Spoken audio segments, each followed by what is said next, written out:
Voilà.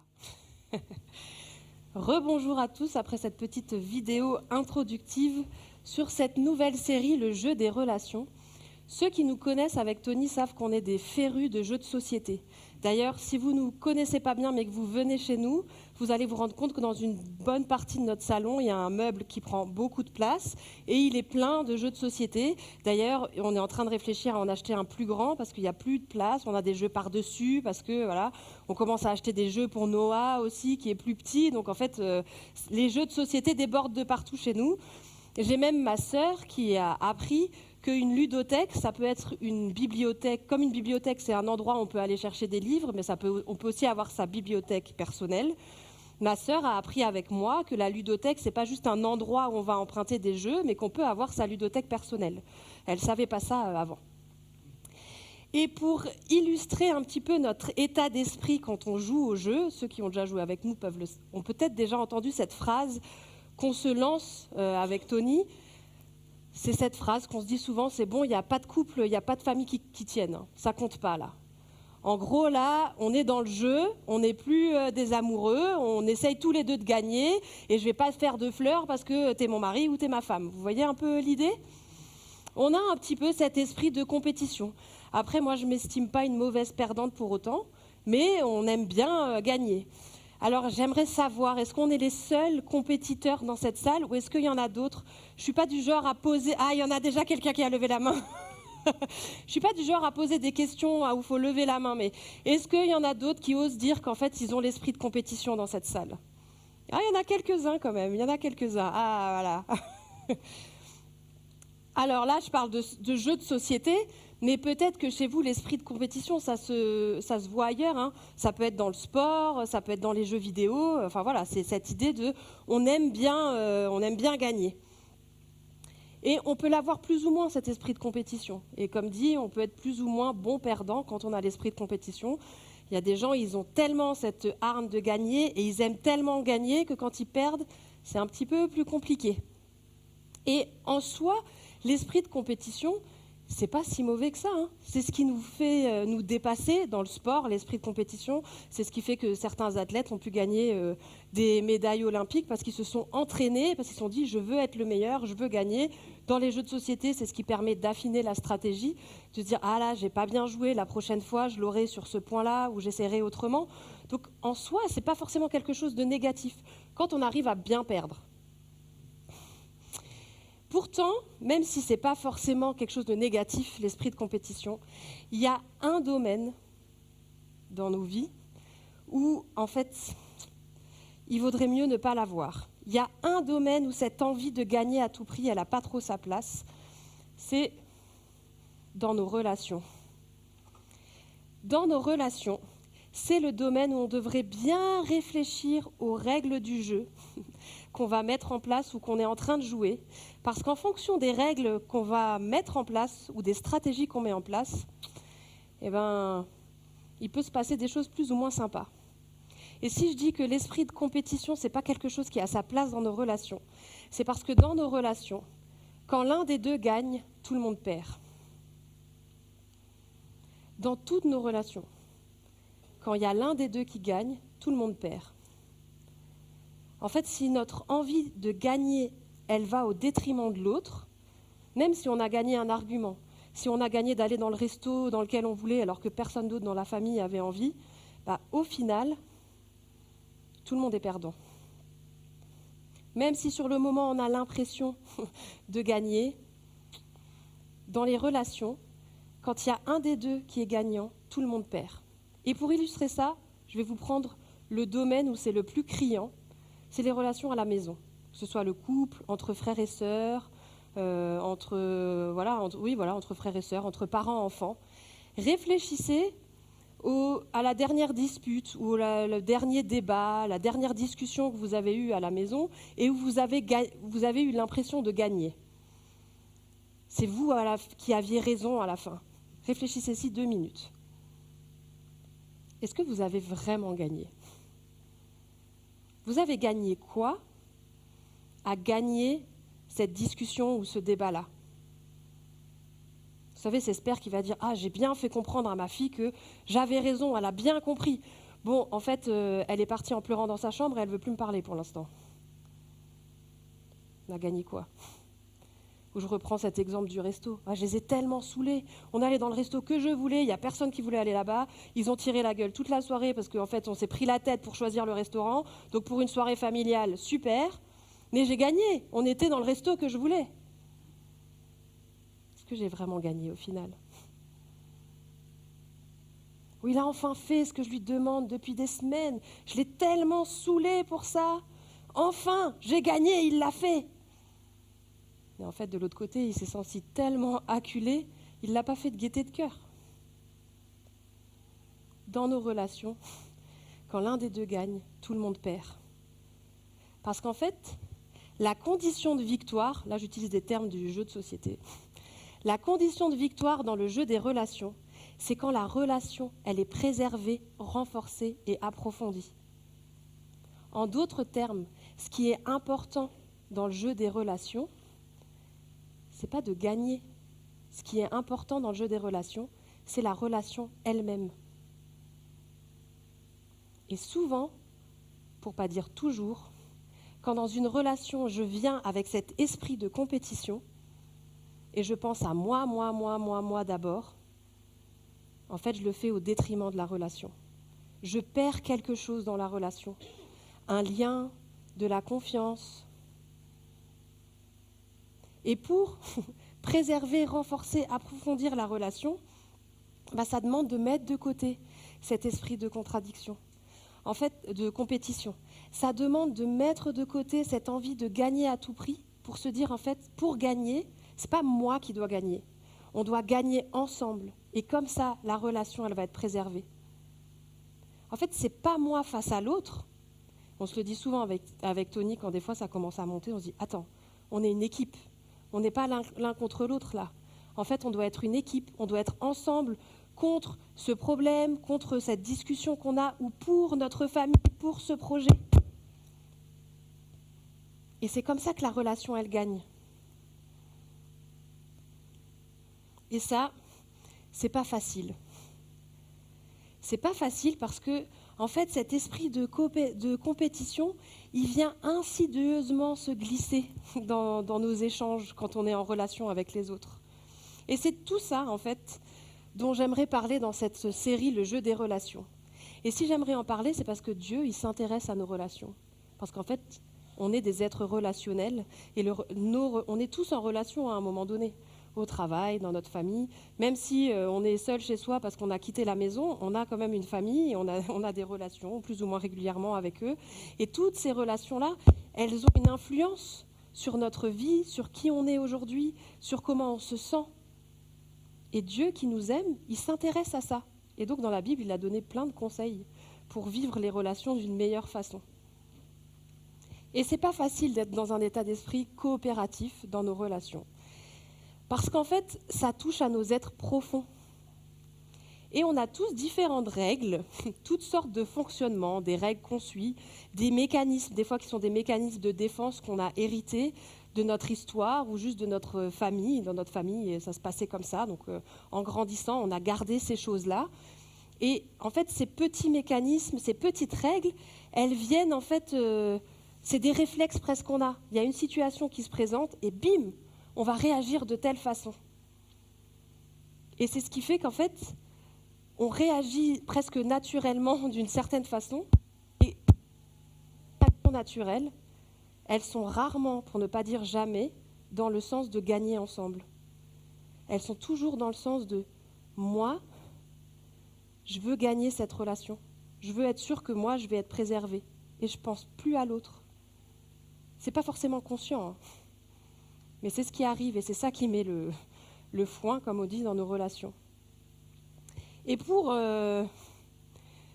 illustrer un peu ça, je vais vous donner une liste de plusieurs règles qu'on suit et qui mettent un peu le foin dans les relations. Alors pour les quelques minutes qui suivent, je vais vous demander de penser uniquement à vous-même. Ne pensez pas à votre voisin, ne pensez pas à votre collègue de boulot, votre chef qui vous saoule. Ne pensez pas à cette personne avec qui vous êtes en conflit. Non, là vraiment, l'idée c'est essayer de réfléchir pour vous-même. Est-ce que vous vous retrouvez dans un de ces mécanismes-là? Est-ce que ça vous arrive à vous de suivre ces règles-là?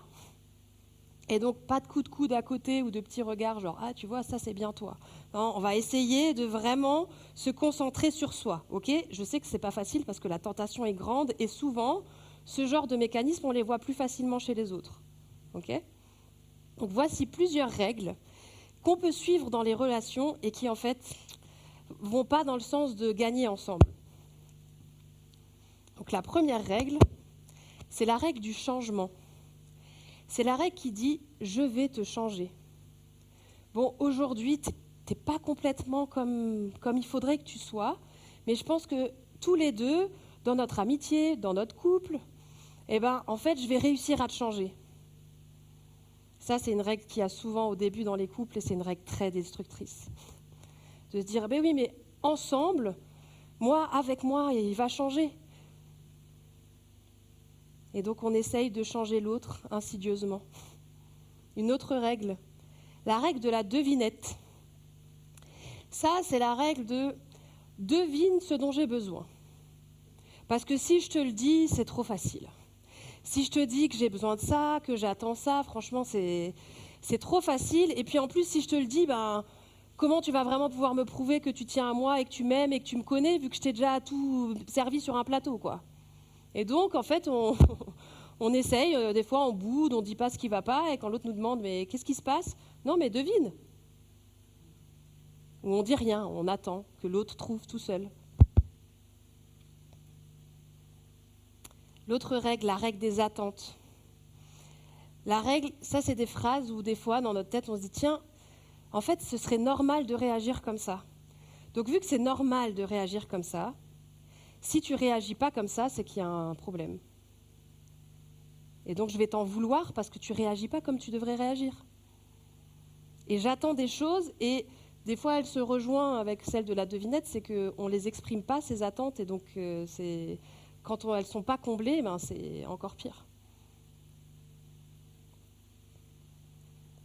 Une autre règle, la règle de la culpabilité.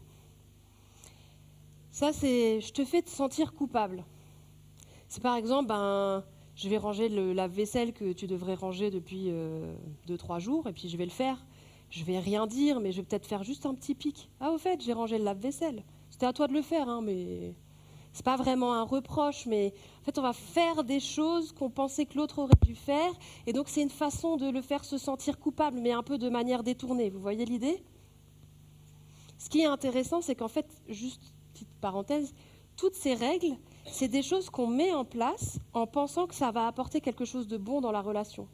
On pense qu'en fait, ça va apporter que l'autre, on va mieux se comprendre, que l'autre va enfin me comprendre et m'apporter ce dont j'ai besoin dans la relation, alors qu'en fait, on se rend bien compte que, fait de cette manière-là, on n'arrive pas. Ça nous éloigne alors que des fois, on aimerait se rapprocher.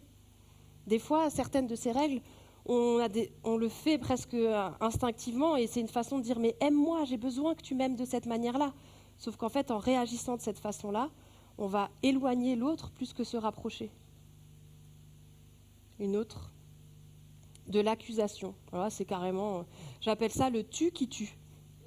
Tu fais jamais ça, t'aurais dû faire ça, tu vois là, t'as fait ça, tatati, tatata. Là, c'est carrément, c'est plus on fait deviner, c'est plus on fait la culpabilité de manière interposée, c'est juste, je t'accuse.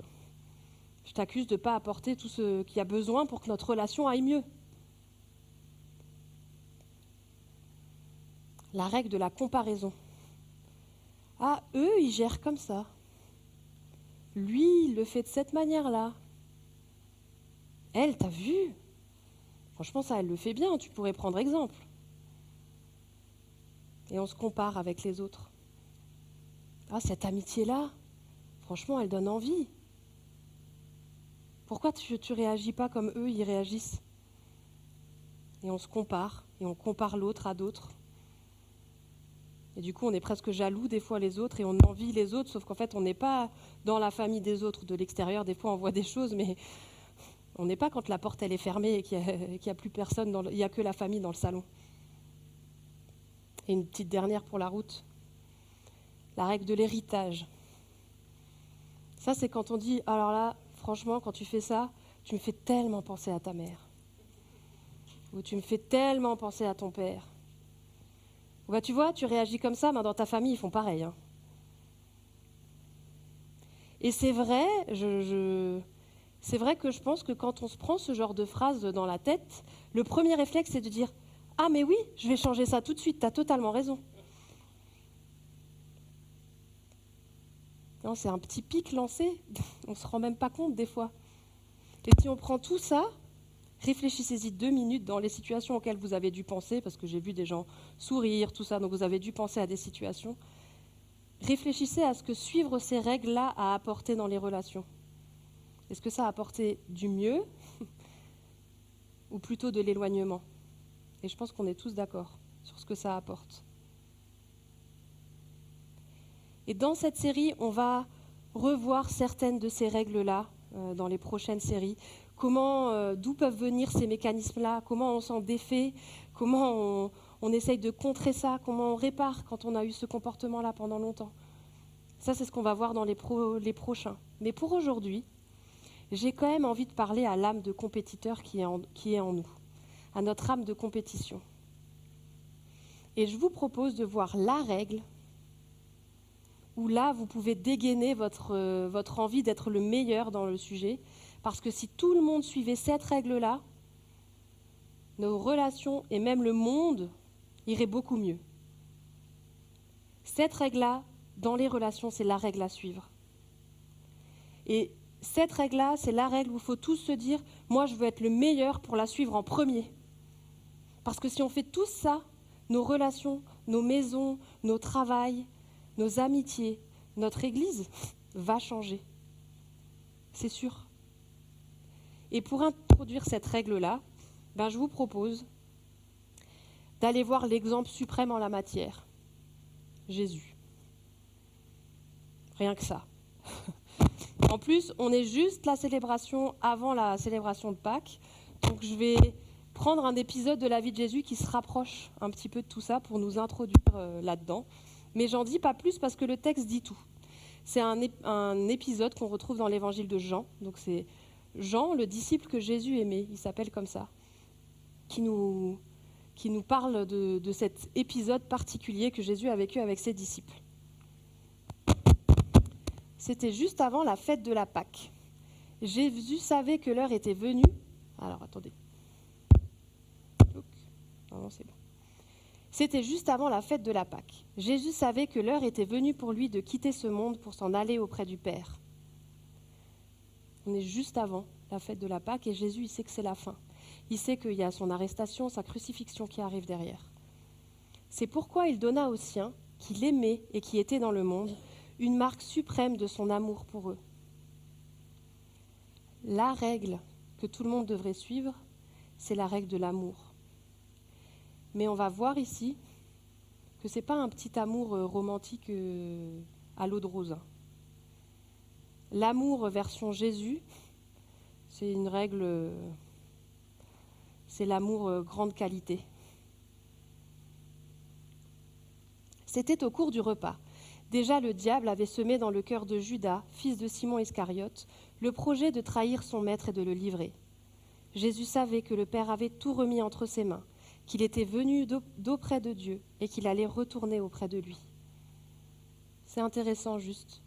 C'est une petite parenthèse sur notre thématique, mais c'est dans le texte. Donc, Jean, il nous dit que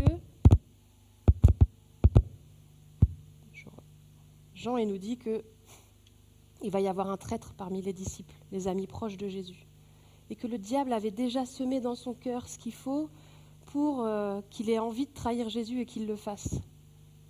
Pourtant, Jésus savait que le Père avait tout remis entre ses mains. Tout est sous contrôle, même la trahison. C'est intéressant. Il va y avoir un traître, mais Jésus, il sait déjà tout ça. Il sait que tout est entre ses mains, il sait que là, maintenant, on y est. C'est le cœur de la mission que Dieu lui avait demandé. Il l'a envoyé sur terre pour ça. Et il sait qu'après ça, il va retourner auprès de Dieu. Il se leva de table pendant le dîner, posa son vêtement et prit une serviette de lin qu'il se noua autour de la taille. Ensuite, il versa de l'eau dans une bassine et commença à laver les pieds de ses disciples, puis à les essuyer avec la serviette qu'il s'était nouée autour de la taille. Quand vint le tour de Simon-Pierre, celui-ci protesta. « Toi, Seigneur, tu veux me laver les pieds ?» Petite pause. J'ai essayé d'imaginer un peu la scène. Ils sont tous à table. Jésus va prendre une serviette, une bassine. Il va s'agenouiller. Il va prendre les pieds. Il va laver. À l'époque, ils avaient des sandales. C'était dans la terre. Ils avaient des pieds bien crades le soir. Et ça, normalement, c'est le serviteur qui le fait. En aucun cas, peut-être les disciples, ils auraient pu se laver les pieds entre eux et ils auraient dû se battre pour laver les pieds de Jésus. En aucun cas, c'est à la place de Jésus dans toutes les. C'est comme si un président venait laver les pieds d'un SDF ou même de ses ministres. C'est pas logique. Normalement, c'est les ministres qui doivent être au service du président. Vous voyez un peu l'idée ? En aucun cas, c'est quelque chose qui se fait. Et du coup, Pierre, il a une réaction normale. Comment toi, Seigneur, tu veux me laver les pieds ? Et Jésus lui répond, « Ce que je fais, tu ne le comprends pas pour l'instant. Tu le comprendras plus tard. » Et il continue. Mais Pierre lui répliqua, « Non, tu ne me laveras pas les pieds, sûrement pas. » Il insiste. Jésus lui répondit, « Si je ne te lave pas, il n'y a plus rien de commun entre toi et moi. » La réponse de Jésus, elle peut paraître rude. Il n'y a plus rien de commun entre toi et moi. C'est Pierre quand même. C'est un disciple de qui il était proche. Mais en fait, ce que Jésus il est en train de faire là, ça a une portée tellement plus grande. À la fin du texte, on voit une application très pratique que Jésus va donner. Mais ce qui est intéressant, c'est que Jean, au début, il nous dit, on est juste avant la Pâque. Jésus, il sait ce qui va arriver derrière. Il sait qu'il y a la croix qui va arriver derrière.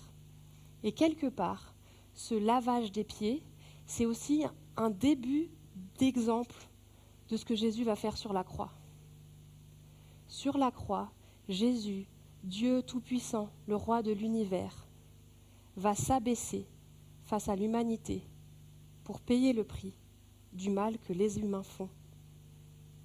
Et donc quand Jésus il s'abaisse pour laver les pieds, il est en train de montrer aussi à ses disciples que dans quelques heures, il va être élevé sur une croix, mais c'est une façon d'abaisser sa divinité à cette condition humaine pour montrer son amour. Il était Dieu, il avait tous les droits. Pourtant, il a mis tout ça de côté pour s'abaisser. Et donc il est en train de dire à Pierre, si tu ne me laisses pas te laver les pieds, comment tu vas pouvoir accepter que moi, le Dieu qui a tout créé, c'est moi qui paye pour ton péché ? Tu dois accepter que je te lave les pieds parce que tu dois accepter que je vais devoir m'abaisser pour que tu puisses avoir cette relation avec Dieu. Que toi, tu ne peux rien faire pour avoir cette relation avec Dieu. Et c'est pour ça que Jésus, il est si dur. Si tu n'acceptes pas que je te lave les pieds, tu ne pourras pas accepter que je meure sur la croix pour toi. Et donc il y a cette portée-là aussi. Et continue. Dans ce cas, lui dit Simon-Pierre, ne me lave pas seulement les pieds, mais aussi les mains et la tête. Je suis déjà... Jésus lui dit, celui qui s'est baigné est entièrement pur. Il lui suffit de se laver les pieds. Or vous, vous êtes purs, mais pas tous. Jésus, en effet, connaissait celui qui allait le livrer. Voilà pourquoi il avait ajouté, vous n'êtes pas tous purs. Après leur avoir lavé les pieds, il remit son vêtement et se remit à table. Juste petite pause. Il savait, mais il lui a quand même lavé les pieds à Judas. C'est intéressant aussi. Après leur avoir lavé les pieds, il remit son vêtement et se remit à table.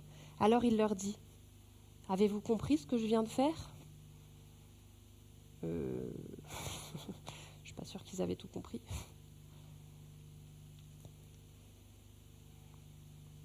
Vous m'appelez maître et seigneur, et vous avez raison, car je le suis.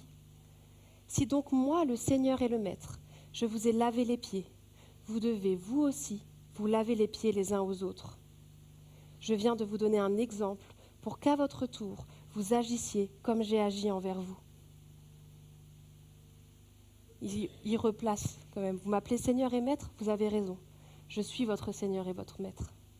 Mais du coup, si moi, le Seigneur et le Maître, je me suis abaissée dans un rôle de serviteur, vous n'avez aucune excuse pour ne pas être au service les uns des autres. Vraiment, je vous l'assure, un serviteur n'est jamais supérieur à son maître, ni un messager plus grand que celui qui l'envoie.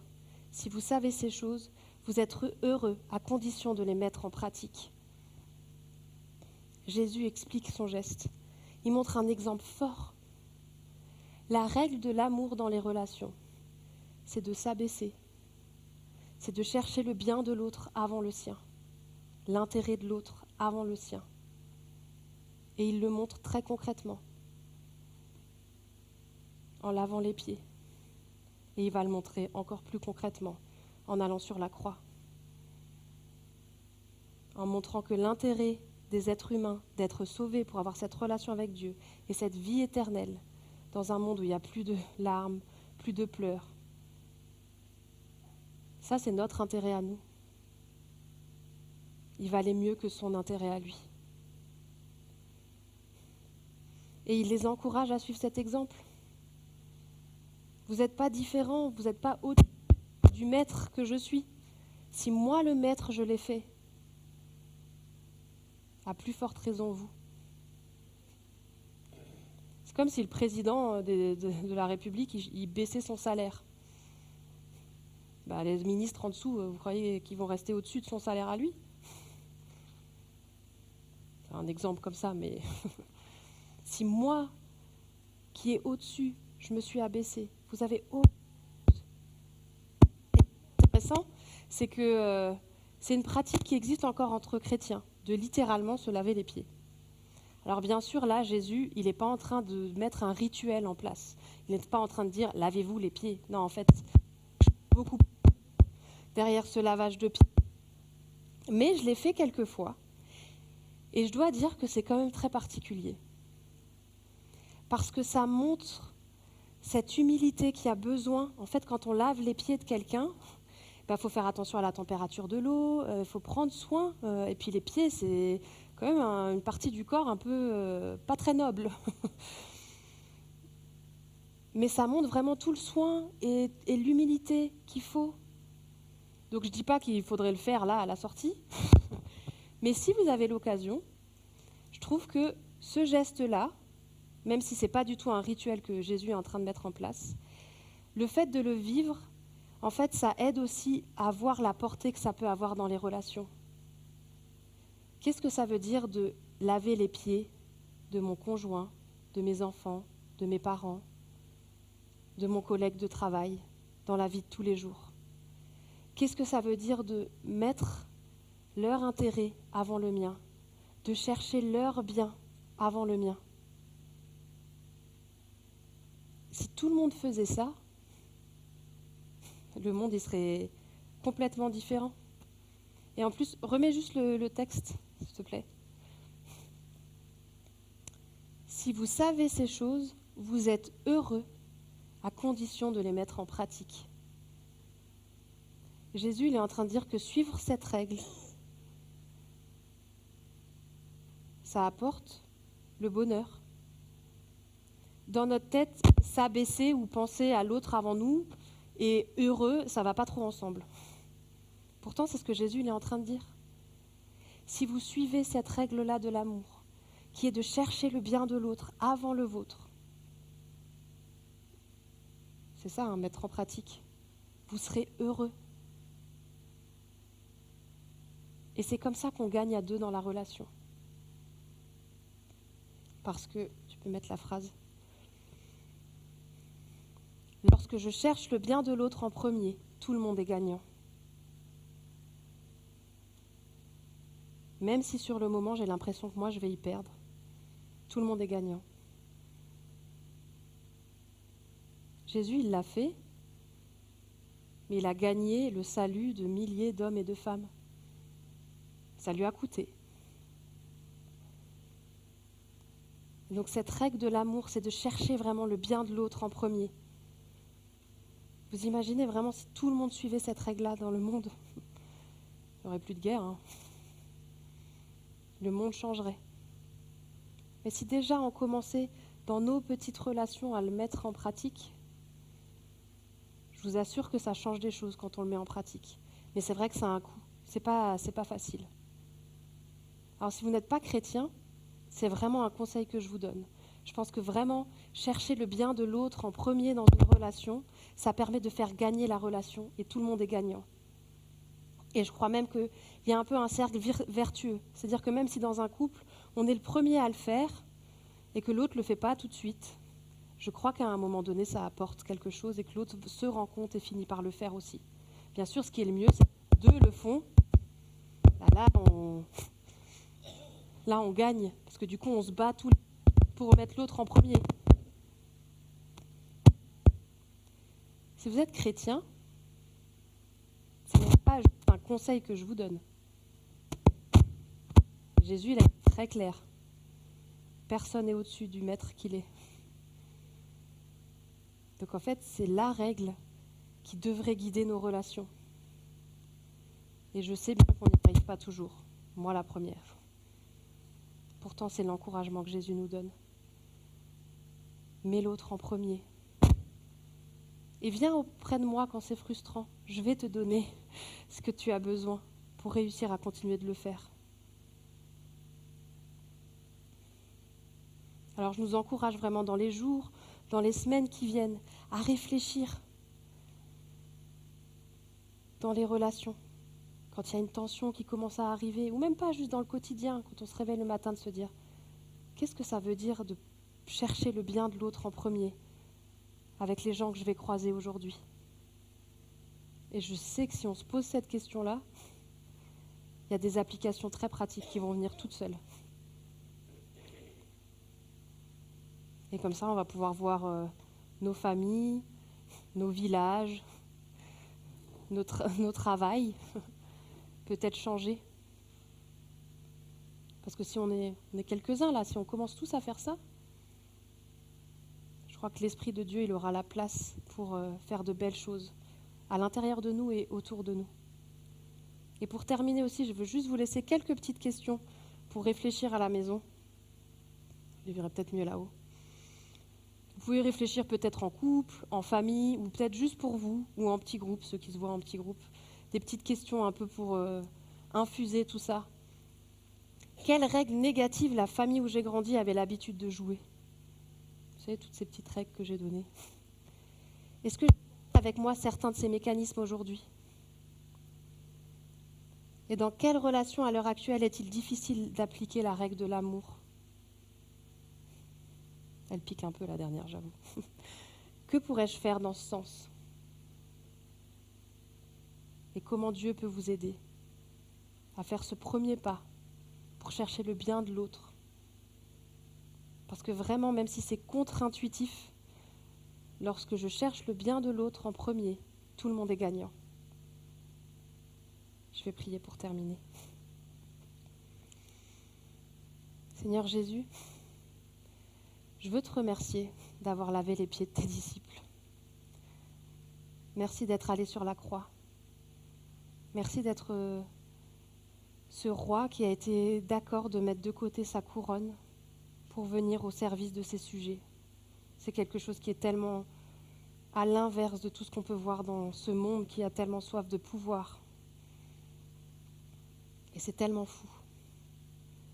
Je te prie que cet exemple que tu nous as donné, cet amour si grand que tu nous donnes chaque jour, que tu nous as prouvé et que tu continues de nous prouver, ça soit comme une source à l'intérieur de nous pour pouvoir aimer les autres.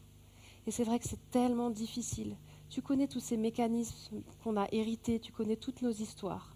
Mais toi, tu es capable aussi de faire le ménage là-dedans pour qu'on puisse aimer mieux, chercher le bien des autres avant le nôtre. Merci parce que toi, tu as cherché notre bien avant le tien. Et tu as donné ta vie pour ça. Et je te prie vraiment que ça soit vraiment ce qui nous encourage à suivre cette règle de l'amour dans nos relations. Et je te prie pour nos relations. Tu sais, toutes ces personnes, toutes ces relations auxquelles on a pensé pendant ce message, celles qui ont besoin de guérison, celles qui ont besoin de renouveau. Je te prie que tu puisses le faire venir et qu'on puisse te voir à l'œuvre dans nos vies. Amen.